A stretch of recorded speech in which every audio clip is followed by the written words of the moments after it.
the video for class 11th, and the topic which we are dealing today is elastic collision in two-dimensional, or we can say oblique collision.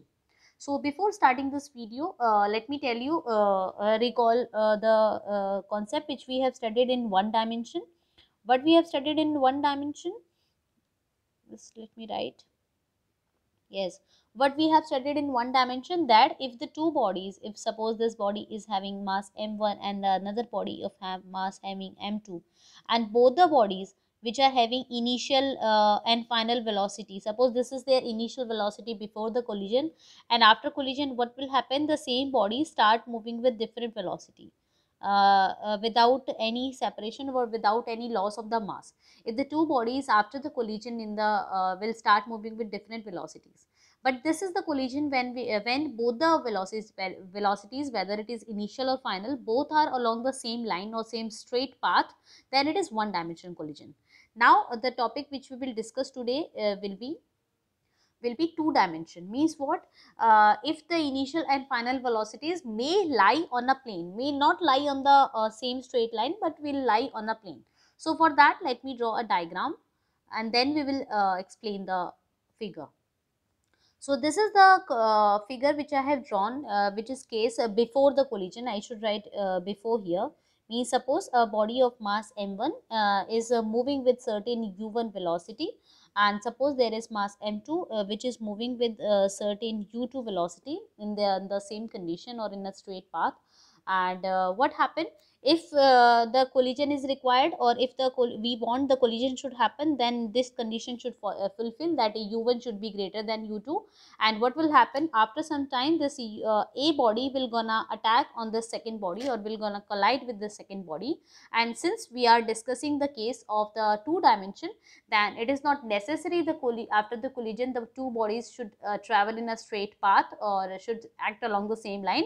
They can travel along the any direction, but it should be on the plane. But because we are not discussing the three dimensional, we are discussing the two dimensional.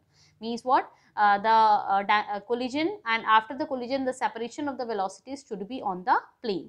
So let me draw the diagram for that. Now this is the diagram which I have drawn for the discussion for the case after the collision. What will happen after the collision? Means since when suppose the second body was moving in this direction, it was coming with u1 velocity, and this was initially, suppose this body was initially at this point, when the body got a strike, the first body, that is a ball, will strike to the b ball. Suppose the b ball was at this position.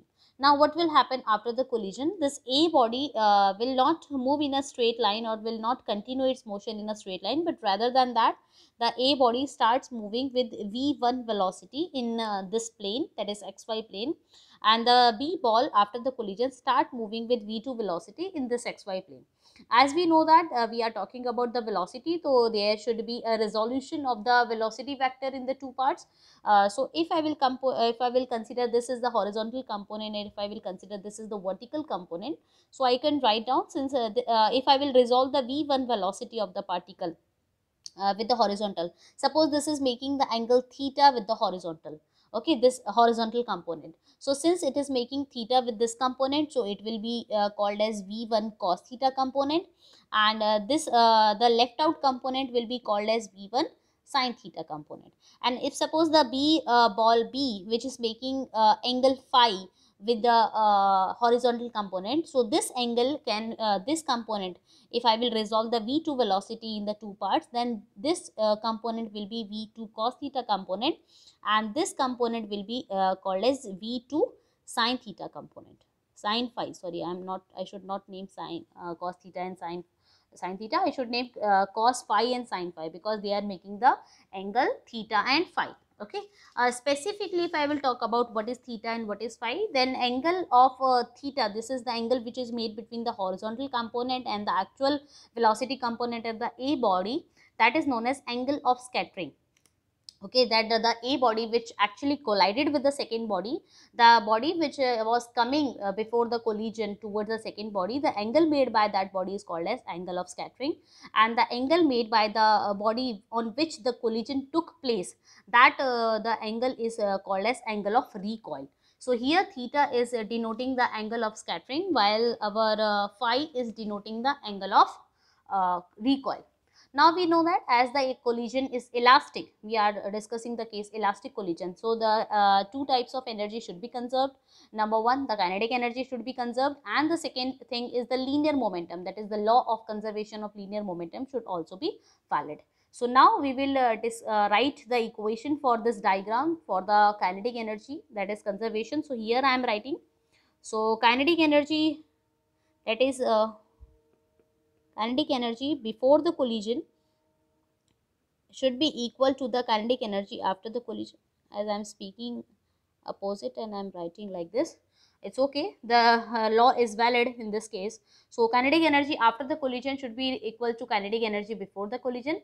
So here I can write for the, if I will talk about the first body, so it will be half m1 v1 square, and for the second body half m2 v2 square, and that should be equals to half m1 u1 square plus half m2 u2 square. Okay, so this is the final kinetic energy after the collision, and this is the initial kinetic energy before the collision. Since half is common here, so I can cancel out, I can take out the common and I can cancel out. So finally the equation which I will get here, this m1 v1 square plus m2 v2 square is equals to m1 u1 square plus m2 u2 square. So I am naming this equation as equation number 1, and this is the equation which I got with the concept of kinetic energy is conserved in, if I will talk about the law of conservation of energy in the case of elastic collision. So similar kind of equation I can get for the linear momentum is conserved concept. So I am writing on the next page. So here I am writing, if I will keep the linear momentum is conserved for this concept, means if I will talk about if I will divide the equation now along the x-axis and y-axis, because since it is two dimension, so I have to divide the equation in two ways. So if I will talk about along the x-axis, now what will be the equation along the x-axis? Linear momentum after the collision should be equal to linear momentum before the collision. I'm just talking about along the x-axis. No, means along the x-axis. If you will see the diagram, I'm talking about the along the x-axis. So linear momentum after the collision will be equals to m1 v1 cos theta plus m2 v2 cos phi.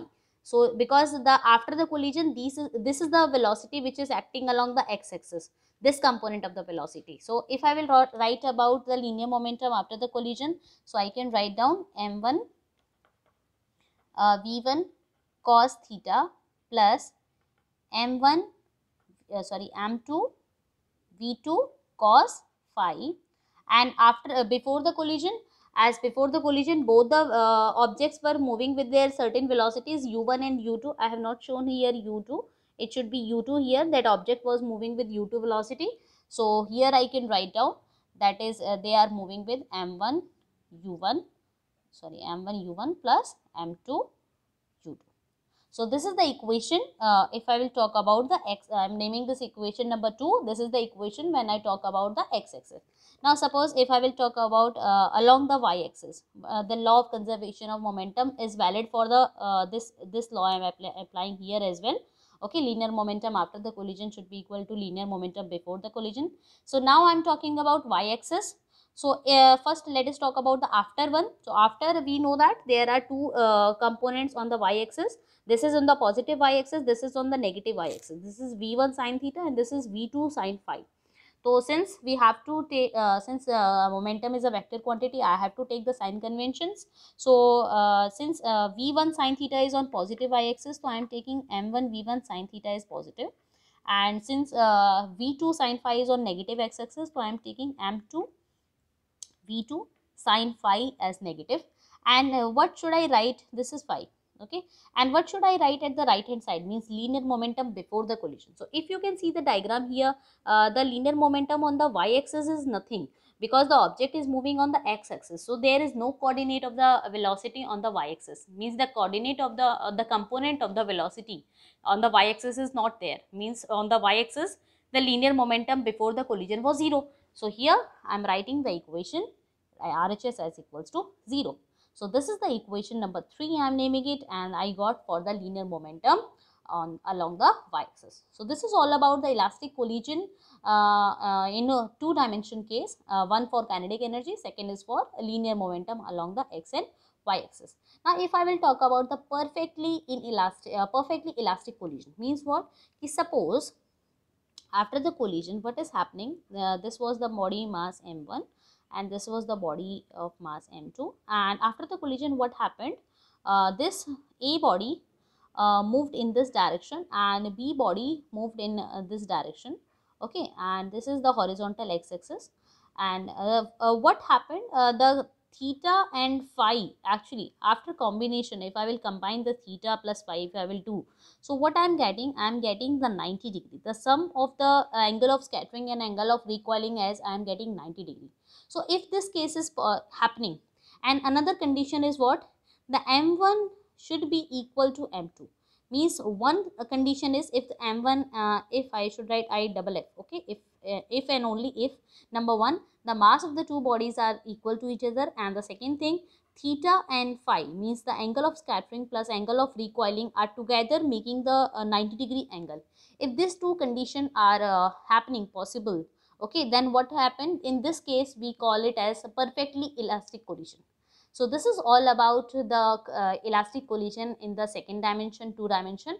Now the next over video we will study about the inelastic collision in the two dimension. Till then, be safe and study.